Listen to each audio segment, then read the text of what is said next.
Hello friends.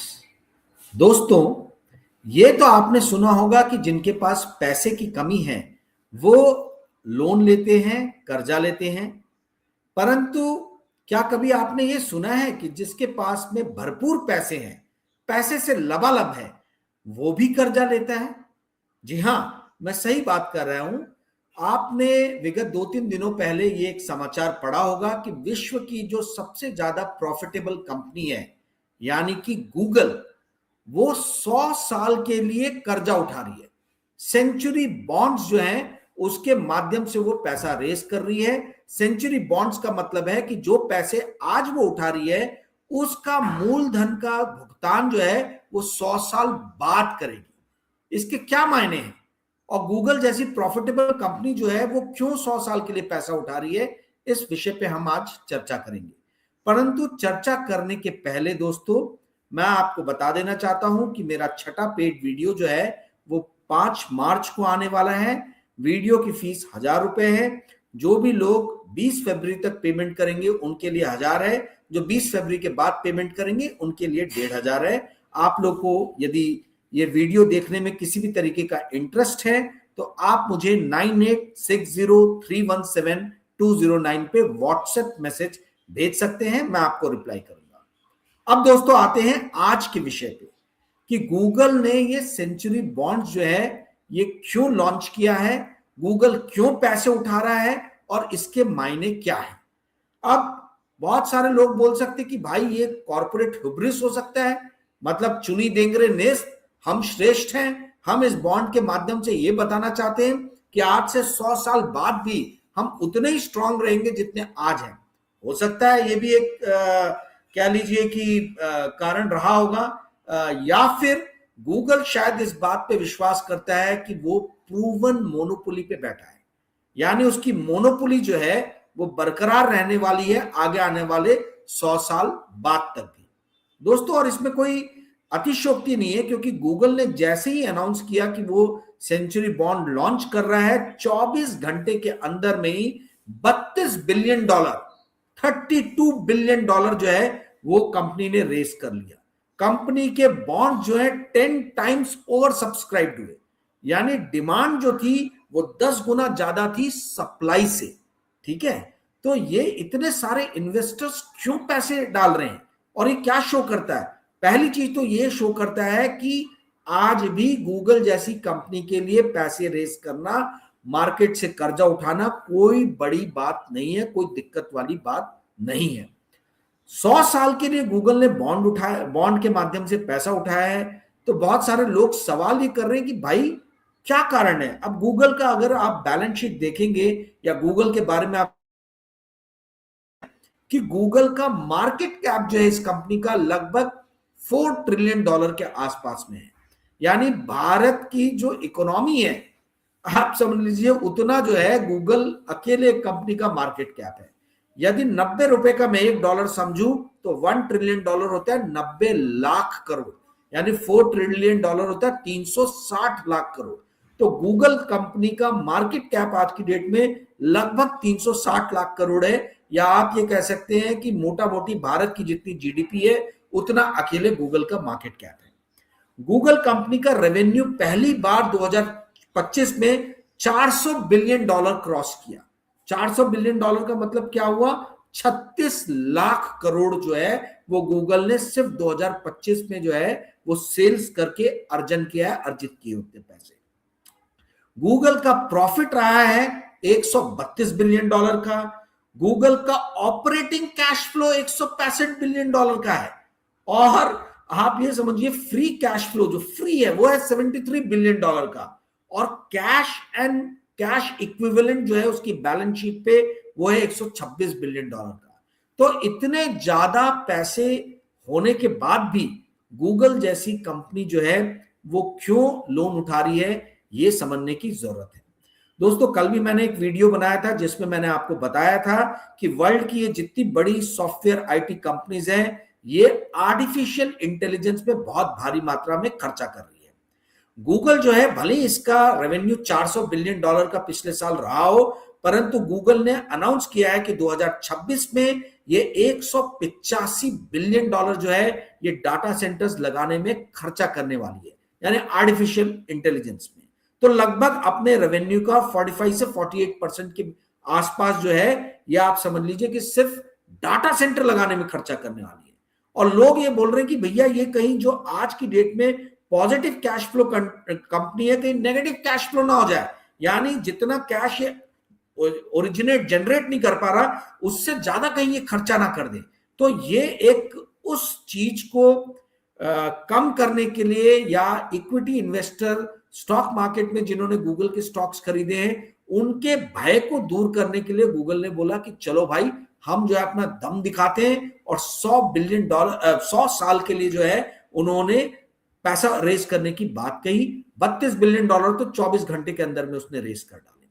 तो कहने का अर्थ यह है दोस्तों कि गूगल एक सिग्नल भी देना चाहता था ये इक्विटी इन्वेस्टर्स को जिन्होंने गूगल के शेयर्स की पिटाई की पिछले 2 हफ्ते में, कि भाई हम बहुत शक्तिशाली हैं आज की डेट में भी, बैलेंस शीट यदि आप हमारा देखें तो, और हम इजीली मार्केट से पैसा उठा सकते हैं, तो आपको डरने की, भय खाने की जरूरत नहीं है, स्टॉक्स बेचने की जरूरत नहीं है। तो पहला सिग्नल जो है गूगल ने वो ये दिया।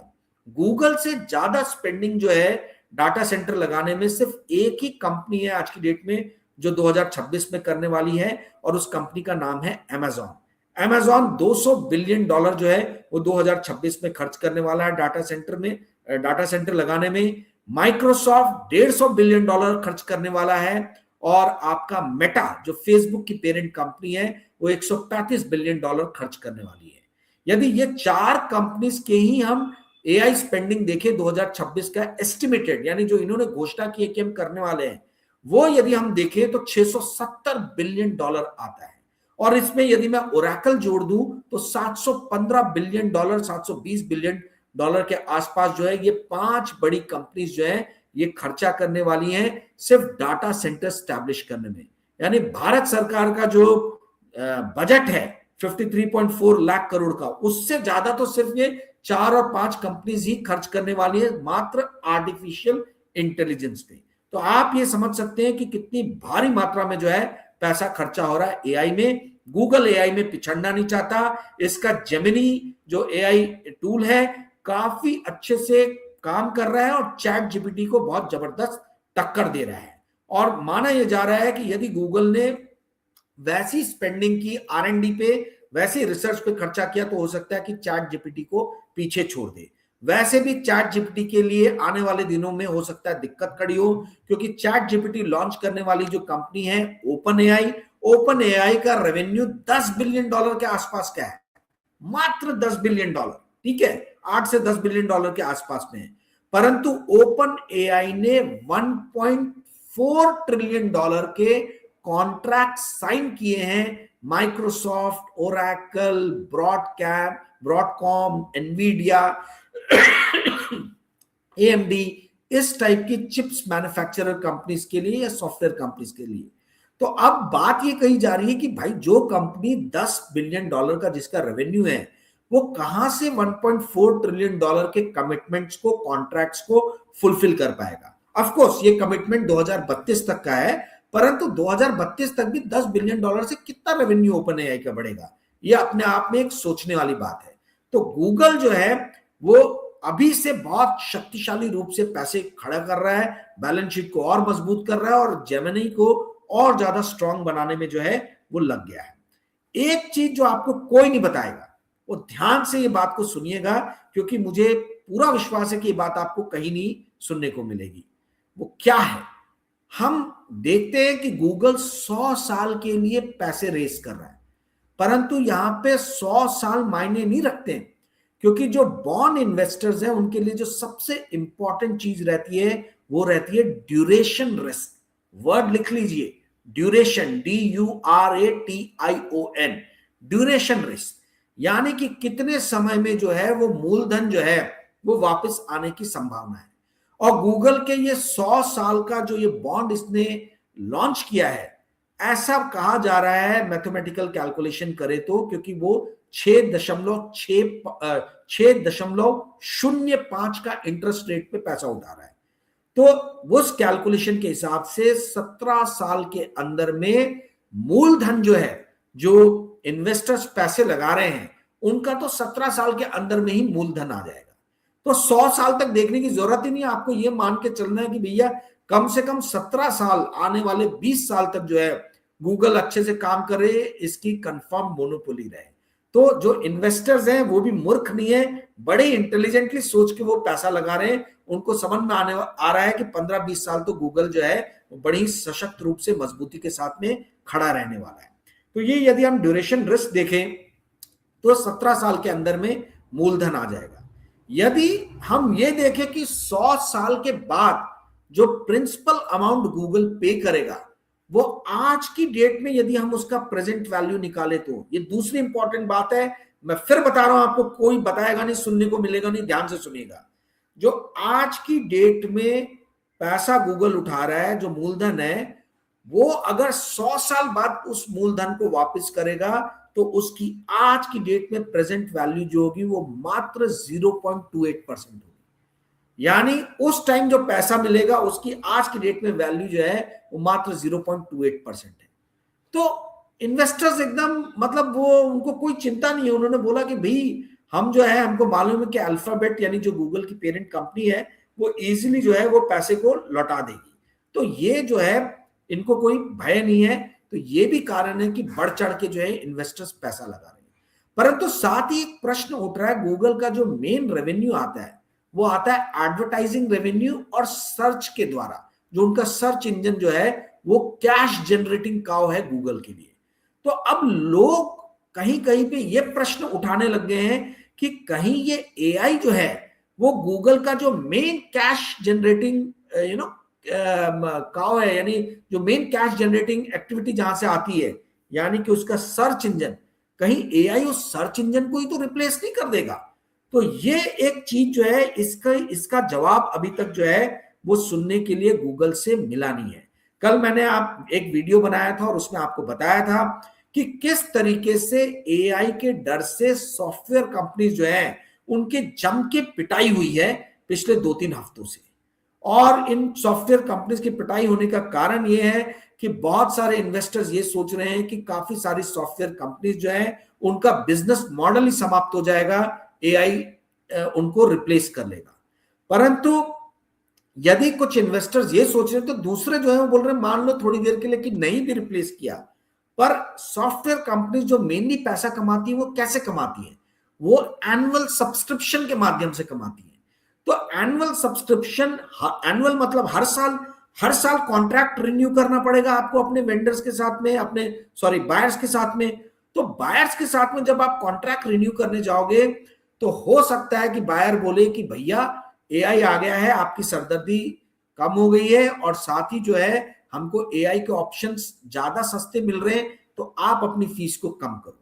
तो जो उनकी ये रीनिगोशिएट करने की जो पावर है, ये जो निगोशिएटिंग पावर है फीस को बढ़ाने की साल दर साल, वो लगभग खत्म हो जाएगी। इस चीज का डर है। और इसी भय के कारण, इसी डर के कारण जो है जिन क्रेडिट कंपनीज ने, प्राइवेट इक्विटी कंपनीज ने इन सॉफ्टवेयर कंपनीज को या तो लोन दिया या इनके कंपनीज में शेयर्स खरीदे, इक्विटी ली, उन सब कंपनीज की भी जम के पिटाई हुई है। कल मैंने आपको बताया कैसे Blackstone, KKR, PPG, Apollo, Ares management, Golub capital, ये सारी बड़ी बड़ी प्राइवेट इक्विटी फर्म जो है इनके शेयर जो है ये धराशायी हुए जम के। तो और क्यों धराशायी हुए?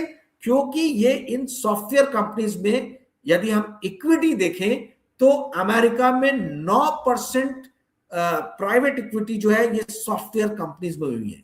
यानी शेयर्स जो हैं वो 9% प्राइवेट इक्विटी कंपनीज के पास में जो आज की डेट में है वो सॉफ्टवेयर कंपनीज के हैं। और वहीं जो इन्होंने लोन दिया है वो 22% है, माइंड इट, 22%। तो 1.2 ट्रिलियन डॉलर से बड़ा सॉफ्टवेयर इंडस्ट्री का सेक्टर है। परंतु जब मैं बोलूं सॉफ्टवेयर इंडस्ट्री का मार्केट 1.2 ट्रिलियन डॉलर का है, इसका मतलब है कि जितनी भी वर्ल्ड में सॉफ्टवेयर कंपनीज हैं ये हर साल अपना माल बेच के 1.2 ट्रिलियन डॉलर के आसपास कमाती है।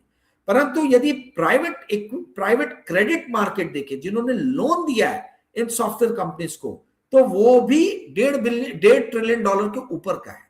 तो कहने का अर्थ है कि भाई जितना ये रेवेन्यू कमा रही है, और आप ये समझ लीजिए कि 1.5 ट्रिलियन डॉलर का 22%, यानी लगभग ये हो जाता है करीबन 350 बिलियन डॉलर के आसपास में। 350 बिलियन डॉलर यानी 1/4 of their revenue of these software companies, है ना। ये सिर्फ इन्होंने लोन के रूप में प्राइवेट इक्विटी कंपनी से और प्राइवेट क्रेडिट कंपनी से उठाया है। तो इस भय से इनके शेयर्स की पिटाई हो रही है, इस भय से कि एआई सॉफ्टवेयर कंपनीज को रिप्लेस ना कर दे। सॉफ्टवेयर कंपनीज जैसे इंट्यूट हुई, या आपको मालूम है कि वर्कफोर्स हुआ, सेल्स फोर्स हुआ, इन सब कंपनीज की पिटाई हुई इंडिया में। Infosys, TCS, HCL tech, Wipro, सबके शेयर जो है जम के पिटे हैं। और साथ ही गूगल और अमेजॉन जैसी कंपनीज के भी शेयर पिटे, क्योंकि ये भारी मात्रा में निवेश कर रहे हैं डाटा सेंटर लगाने में, आर्टिफिशियल इंटेलिजेंस का इंफ्रास्ट्रक्चर सेटअप करने में। और ये माना जा रहा है, ये सोचा जा रहा है कि भाई कहीं ऐसा तो नहीं है कि जो कैपिटल लाइट, फिर से शब्द को ध्यान से सुनिएगा, बहुत इंपॉर्टेंट शब्द है, कैपिटल लाइट बिजनेस मॉडल जो हुआ करता था इन कंपनीज का, गूगल, अमेजॉन, माइक्रोसॉफ्ट का सॉफ्टवेयर बनाने में कितना ही खर्चा जाता है, ना के बराबर, पर जब वो बेचती है तो भयानक प्रॉफिट मिलता है, इसीलिए उसके मार्जिन बड़े हाई है। तो अब ये माना जा रहा है कि भाई ये कैपिटल लाइट मॉडल पे चलती थी, यानी इनका खर्चा जो था वो कम था, पर अब ये कैपिटल लाइट से कैपिटल हेवी मॉडल की तरफ बढ़ गई है, यानी कि भारी मात्रा में इंफ्रास्ट्रक्चर पे स्पेंड कर रही है। तो ये कैपिटल लाइट मॉडल से कैपिटल हेवी मॉडल्स की तरफ जो गूगल, माइक्रोसॉफ्ट, अमेजॉन, मेटा, इनका जो ट्रांसफर हो रहा है, इससे इन्वेस्टर्स भयभीत हैं। और इन इन्वेस्टर्स के भय को हटाने के लिए, डर को दूर करने के लिए ही गूगल ने यह बताया कि देखिए हम चुटकी बजा के जो है भारी मात्रा में पैसा जो है मार्केट से उठा सकते हैं, वो भी कम दर पे, सस्ती दर पे। तो इसलिए घबराइए मत और हमारे स्टॉक्स को बेचिए मत। गूगल कोई पहली कंपनी नहीं है जो 100 साल का जो है वो बॉन्ड रेस कर रही है, या कंपनीज ही नहीं, कंट्रीज ने भी रेस किया है। जैसे कि 2020 में ऑस्ट्रिया करके जो कंट्री है जो यूरोप में है, ऑस्ट्रिया को सिक मैन ऑफ यूरोप भी कहा जाता है, क्योंकि उसमें जीडीपी ग्रोथ बहुत ज्यादा कभी भी रहा नहीं है। ऑस्ट्रिया ने 100 साल के लिए जो है 2020 में अपने बॉन्ड लॉन्च करके पैसे उठाए थे। दुख की बात यह है कि उन बॉन्ड्स की 95% वैल्यू जो है वो इरोड हो गई है। तो जो $100 का मान लीजिए जिसका फेस वैल्यू था, आज की डेट में सिर्फ वो $5 पे ट्रेड कर रहा है। इसी तरीके से अर्जेंटीना ने भी 2020-21 में पैसे उठाए थे, और 3 साल बाद ही उसने अपने बॉन्ड के ऊपर में जो है वो डिफॉल्ट कर दिया। अर्जेंटीना हैबिचुअल डिफॉल्टर रहा है, हमेशा, मतलब टाइम टू टाइम जो है वो डिफॉल्ट करता आया है। तो अर्जेंटीना की बात करके कोई अर्थ नहीं है। इसी तरीके से हम देखेंगे कि 1997 में जो है वो मोटोरोला ने, लास्ट टेक्नोलॉजी कंपनी थी वर्ल्ड की जिसने 100 साल का बॉन्ड इशू करके पैसे उठाए थे। कोको कोला 1997 में अमेरिका की सबसे ज्यादा वैल्यूएबल कंपनी थी, माइक्रोसॉफ्ट से भी ज्यादा वैल्यूएबल कंपनी थी। परंतु आज जो है मोटोरोला वो 250 वैल्यूएबल, जो टॉप 250 सबसे ज्यादा मार्केट कैप रखने वाली कंपनी जो है उसकी उस लिस्ट में भी नहीं आती है। $11 बिलियन का मात्र जो है वो मोटोरोला का आज की डेट में टर्नओवर है। तो कहा यह जाता है कि भैया जो भी 100 साल का बॉन्ड लेता है उसके ऊपर में कुछ ग्रैंड सा लग जाता है, वो कोई बदकिस्मती के दुष्चक्र में जो है वो फंस जाता है। एक कंपनी है कोको कोला, जो बेसिकली ग्रैंड तो नहीं लगा, परंतु ऑफकोर्स कोको कोला के शेयर प्राइसेस उस तेजी से नहीं बढ़ रहे हैं जो 2020 के कोरोना के बाद से हमने देखे दूसरी कंपनीज के शेयर प्राइसेस बढ़े हैं। तो क्या जो ये गूगल ने इस बार पैसा उठाया है, क्या ये गूगल के ऊपर भी ग्रहण लगा देगा, या आने वाले दिनों में हमें पता चलेगा। आज की डेट में गूगल की बैलेंस शीट बहुत स्ट्रांग है। गूगल जो है वो भारी मात्रा में, गूगल कह लीजिए, उसकी पेरेंट कंपनी अल्फाबेट कह लीजिए, अल्फाबेट जो है वो बैलेंस शीट के मामले में बहुत ज्यादा स्ट्रांग है। $400 बिलियन से ज्यादा का उसका टर्नओवर है, सेल्स है। तो आज की डेट में तो बड़ी स्ट्रांग पोजीशन पे बैठा है और एआई में हेवी स्पेंडिंग करके ये नंबर 1 पोजीशन जो है सर्च इंजन के अलावा एआई में भी बना के रखना चाह रहा है, ओपन एआई को कहीं पछाड़ना चाह रहा है और इसीलिए वो भारी मात्रा में पैसा जो है वो मार्केट से उठा रहा है। दोस्तों होपफुली गूगल के ये सेंचुरी बॉन्ड का जो रहस्य है ये काफी हद तक मैंने आपको समझाया होगा। इस टॉपिक पे यदि और आप कुछ ज्यादा समझना चाहते हैं तो आप कमेंट बॉक्स में अपनी टिप्पणी लिख सकते हैं। मैं जो भी जवाब हो सका मुझे मेरे ज्ञान के मेरे जो भी लिमिटेड नॉलेज है उसके माध्यम से मैं उसका जवाब देने का जरूर प्रयास करूंगा। दोस्तों यदि आज का वीडियो आपको पसंद आया होगा तो कृपया करके इस वीडियो को लाइक और शेयर कीजिएगा और अपने दोस्तों को अपने मित्रों को इस चैनल को सब्सक्राइब करने के लिए कहिएगा। Thank you friends, good day, bye.